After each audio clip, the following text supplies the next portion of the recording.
সকালে আমার এই সু অভ্যাসগুলোর জন্যই আমাদের সুখ সমৃদ্ধি এসেছে। প্রতি সোমবার এই নিয়মগুলো মেনে শিব পূজা ও শিবলিঙ্গে জল ঢালতে পারলেই আমাদের সংসারে ভোলেনাথের কৃপা কিন্তু থাকবেই থাকবে। আর পুজো করার ধরন কিন্তু সবাইয়ের একরকম হয় না, তবে আমি কিন্তু অত নিয়ম কানুন জানি না, তো যতটুকু করি তোমাদের সাথেই শেয়ার করি। রাধে রাধে বন্ধুরা, শুভ সকাল। তোমরা কেমন আছো? আশা করি তোমরা যে যেখানে আছো সবাই খুব ভালো আছো, সুস্থ আছো।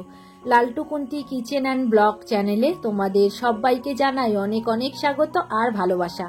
আজকের হলো সোমবার, সকাল এখন 6টা বাজে। এখন থেকেই তোমাদেরকে সাথে নিয়েই নতুন আরো একটি ব্লগ আমি শুরু করছি। সাথে থাকো, আশা করি আজকের ব্লগ তোমাদের খুব ভালো লাগবে। তবে আজকের সকাল থেকেই ব্লগটা শুরু করেছি ঠিকই, কিন্তু সকালের দিকে তাড়াহুড়োর মধ্যে আর ভিডিও শুট করা হয়নি। তো এখন নিচে চলে এসেছি, এইবার নিচটাকে ঝাড় দিয়ে নেবো আর তোমাদের সাথে একটু শেয়ার করব। আর আজকের খুব কম সময়ের মধ্যে আমি কিন্তু রান্নাটা করে নিয়েছি, আর রান্না করে নিয়েই দেখো নিচে চলে এসেছি। এবার নিচটাকেও পরিষ্কার করে নেবো, মানে আমাদের সদর দরজা আছে সেখানেই এসেছি সিঁড়ির তলাটা ঝাড় দিতে। তো দেখো এখন সিঁড়ির তলা ঝাড় দেওয়া হয়ে গেছে, এবার ময়লা ফেলবো আর বাইরের পরিবেশটা তোমাদের দেখাবো কতটা রোদ্দুর উঠেছে আর কতটা গরম পড়েছে। তো আজকের বর্মশাই একটু তাড়াতাড়ি চলে গেছে, তো তাই জন্য আজকের সকাল সকাল রান্নাটা করে নিতে হয়েছে। আর কালকে তো জামাই ষষ্ঠী গেছে, তো কালকের ওই যে বিরিয়ানি করেছিলাম তোমরা দেখেছো, তো ওই কারণে আজকের আর বেশি কিছু রান্না করিনি। ডাল করেছি, পটল ভাজা, আলু সিদ্ধ দিয়েছিলাম আর পাঁপড় ভেজেছি, আর হ্যাঁ শাক ভাজা করেছিলাম। তো এই যে এখন ঝাড় দিচ্ছি, এরপরেই কিন্তু স্নান করে তারপর ঠাকুর ঘরে যাব। আজকের কিছুটা কাজ করে দিয়ে গেছে বর্মশাই, তো ও যতবারই আমি পুজো করতে যাই কিছুটা কাজ কিন্তু বর্মশাই করে দেয়, তারপরেই আমি যাই। আর আজকে কতটা কড়া রোদ্দুর উঠেছে দেখেছো, খাঁ খাঁ করছে একদম চারিদিকে রোদ্দুর, প্রচন্ড গরম পড়েছে। কালকের যেরকম গরম পড়েছিল, জামাই ষষ্ঠী ছিল, তো আজকে দেখো তার পরের দিনও ভালোই গরম পড়েছে। এইবার মোছার পালা, তো দেখো সিঁড়ির তলাটা মুছে নিচ্ছি। উপরের ঘরগুলো মোছা হয়, তবে এই জায়গাটা না মানে মোছাই হয় না ধরতে গেলে, তো ওই কারণে আমি একটা সময় বার করে নিই, শুধু সিঁড়িগুলোই মুছি। তো দেখো আজকে সিঁড়িগুলো সব উপর থেকে মোছা হয়ে গেছে, তবে তোমাদের সাথে আর শেয়ার করিনি কেননা ব্লগটা বড় হয়ে যাবে। আজকে নিচের পোর্শনটা মুছছি আর তোমাদের সাথে শেয়ার করছি। আর প্রচন্ড কড়া রোদ্দুর, তো ওই কারণে দরজাটা বন্ধ করে রেখেছি। দরজা খুললেই একটা গরম আবহাওয়া যেন গায়ে মুখে চোখে লাগছে। তো দেখো এইবার খুলছি, কতটা কড়া রোদ্দুর দেখছো, ভেতরটা ঠান্ডা আর বাইরেটা প্রচন্ড গরম। এমনিতেই সকাল থেকে গরম, তো যত বেলা বাড়ছে তত যেন গরমও বাড়ছে। এখন ওই 9টা সাড়ে 9টা মতো বাজে, তাতেই মনে হচ্ছে যেন কত বেলা হয়ে গেছে। আর রাস্তায় লোক চলাচলও খুবই কম করছে। আবার এখন তো স্কুলগুলো ছুটি, গরমের ছুটি চলছে, তো বাচ্চারা এখন স্কুলেও যাচ্ছে না। আর আমাদের এই বাইরেটা আসলেই না রাস্তাটা দেখা যায়, যেহেতু গরমকাল চলছে আর একটু বেলা হলেই রাস্তাতে আর লোক থাকে না। তো এখন দেখো সবকিছু আমি ধুয়ে নিচ্ছি, মানে পোটে টোটেগুলো একটু ধুয়ে দিচ্ছি। আর কড়া রোদ্দুর উঠেছে তো শুকিয়ে যাবে। কদিন আগে প্রচন্ড বৃষ্টি হলো, আর এখন ওয়েদারটা একদম মানে গরম, তীক্ষ্ণ গরম যাকে বলে, মানে একটুখানি দাঁড়ানো বসা যাচ্ছে না, শুধু ঘেমেই যাচ্ছে মানুষ। তো চলো এদিকে ঘর মোছা হয়ে গেছে, এইবার সামনেটা একটু ধুয়ে দেবো আর কি। মানে এখানে বাবা ধুয়ে দেয়, তবে পোটেটা ধোই তো রাস্তাটা আর ধোই না। আর যখনই আমি সিঁড়ি মুছি তখনই এই রাস্তাগুলো সমস্তটা আমি ধুয়ে দেওয়ার চেষ্টা করি। আর ঝাঁটও দিয়ে দিই, সেই মাথা পর্যন্ত ঝাঁট দিয়ে আসি, ওই যে পোস্টারটা আছে ওই পর্যন্ত কিন্তু আমি ঝাঁট দিয়ে আসি। তবে এত গরম পড়েছে মনে হচ্ছে বৃষ্টি হবে সন্ধ্যের দিকে। তো যাই হোক, এখন দেখো স্নান করে ঠাকুর ঘরে চলে এসেছি। তো চলো আজকের তো সোমবার, বাবাকে তো ভালোভাবে অভিষেক করাবো, ফুল দিয়ে সাজাবো আর সবটাই তোমাদের সাথে শেয়ার করব।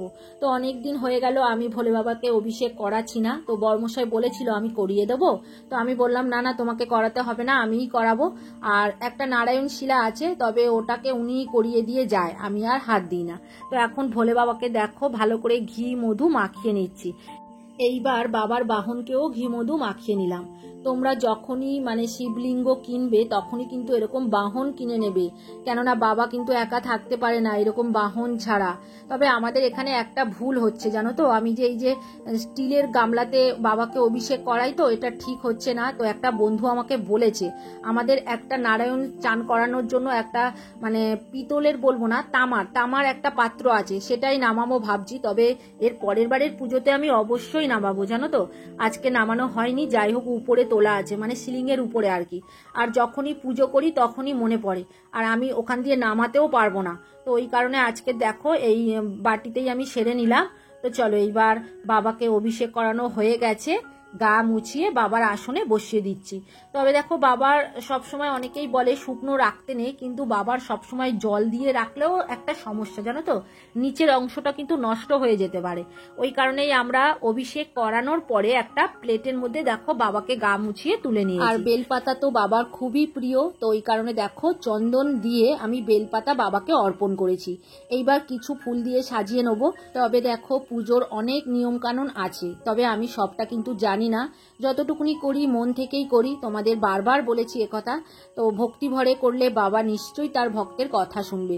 আর বাবাকে সব সময় তোমাদের বলেছি উত্তর দিকে মুখ করে রাখবে, বাবাকে একটা পইতে দেবে, আর বাহন তো অবশ্যই থাকবে বাবার সাথে।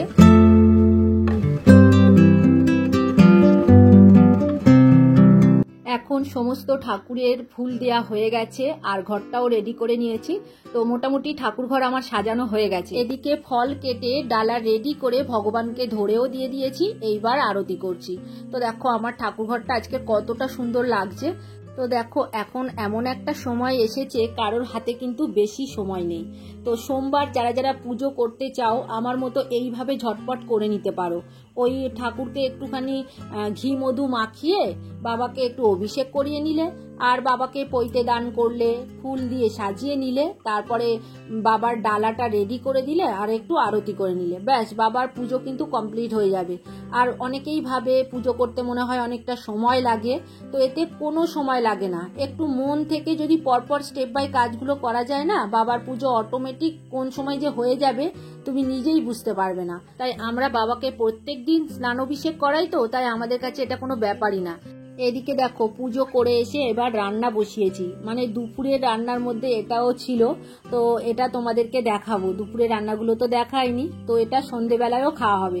তো দেখো বেলার দিকে করে নিচ্ছি, এটা দিয়ে দুপুরের খাওয়া দাওয়াও করব। তো চলো এইবার তোমাদের কিছু কমেন্টের উত্তর দিয়ে দিই। কেয়া দে দিদি ভাই কমেন্ট করেছে, খুব সুন্দর ভিডিও, তুমি যেখানে ভিডিও করতে গিয়েছিলে জায়গাটা ভালো, কিন্তু খুব ফাঁকা নির্জন। মার্কেটিং করলে ষষ্ঠীর দিন কর্তামশাই মিষ্টি খাইয়ে দিল, বেশ ভালো লাগলো। এমনই ভাবেই হাসি খুশি থেকো। দিদি ভাই অসংখ্য ধন্যবাদ কমেন্ট করার জন্য। তো তুমি ঠিকই বলেছো, যে জায়গাটায় গিয়েছিলাম আগে আমরা যেতাম, তবে এখন একটু জঙ্গল হয়ে গেছে, আর ওখানে যে লাইট সেটগুলো আছে সেগুলো না আর জ্বলে না, আগে কিন্তু জ্বলতো এবং আমরা ভিডিও করেছি, খুব সুন্দর লাগে জায়গাটা দেখতে। আমরা কিন্তু রাত পর্যন্ত থাকি না, ওই সন্ধে হওয়ার আগেই আমরা বেরিয়ে আসি। তো যাই হোক আমরা একটুখানি করে গিয়ে ভিডিও করি আবার বেরিয়ে আসি। তো দেখো এখন মশলা কষিয়ে নিচ্ছি, তেলের উপরে তেজপাতা সাদা জিরে ফোড়ন দিয়েছিলাম, আর এঁচোড়টা তো একটু পেকে গেছে, ওই কারণে একটু ভালো করেই বানাচ্ছি, না হলে খেতে ভালো লাগবে না। তার মধ্যে একটুখানি পেঁয়াজ কুচি দিয়ে দিয়েছি, তারপরে পেঁয়াজটা ভেজে নিয়ে একটুখানি আদা রসুন দিয়েছি।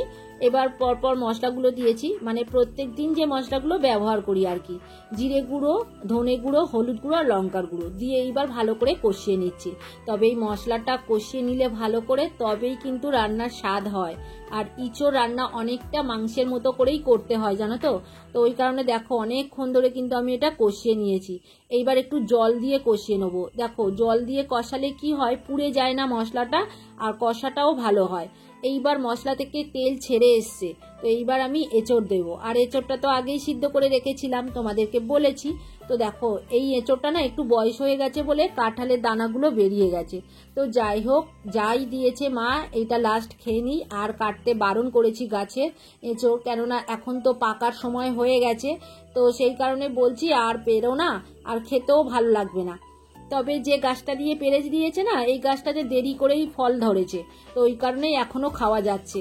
এখন অনেক কাঁঠাল কিন্তু পেকেও গেছে, পাকা কাঁঠাল খাচ্ছে অনেকেই, তো আমরা খেয়েছি, আবার এঁচড়ও খাচ্ছি। তো যাই হোক এইবার মশলার সাথে দেখো ভালো করে কষিয়ে নিচ্ছি।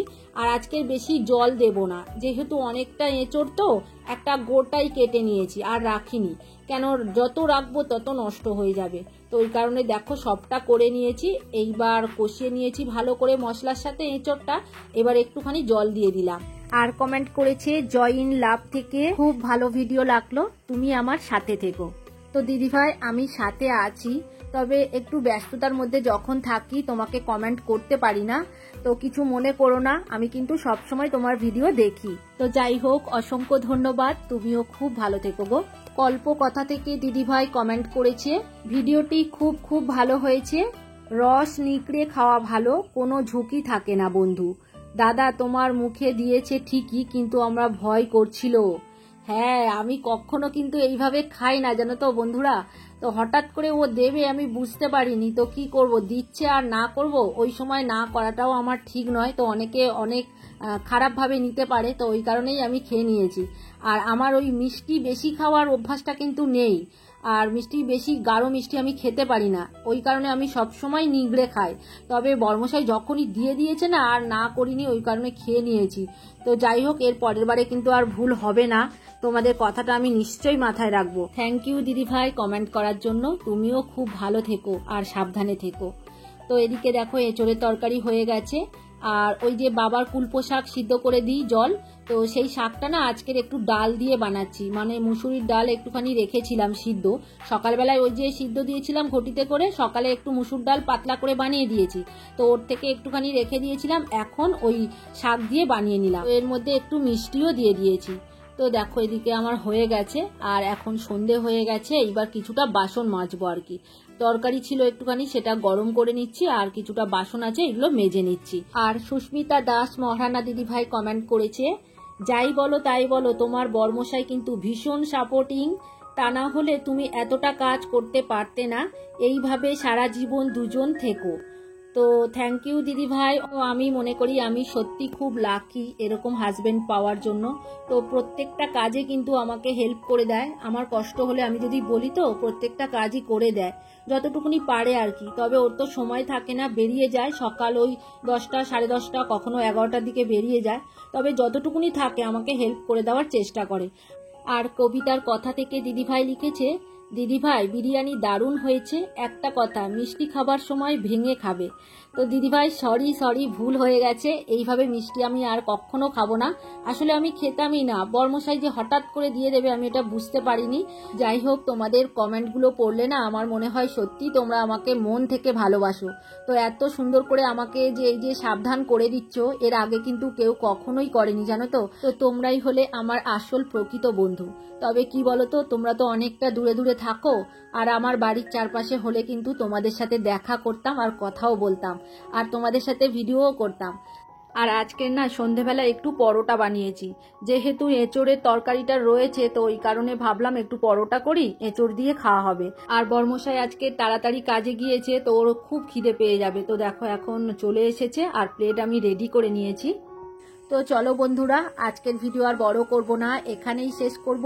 তোমরা সবাই খুব ভালো থেকো আর সুস্থ থেকো। আর ভিডিওটা কেমন লাগলো কমেন্ট করে অবশ্যই জানিও, আর নতুন বন্ধু হয়ে থাকলে চ্যানেলটিকে সাবস্ক্রাইব করে দিও।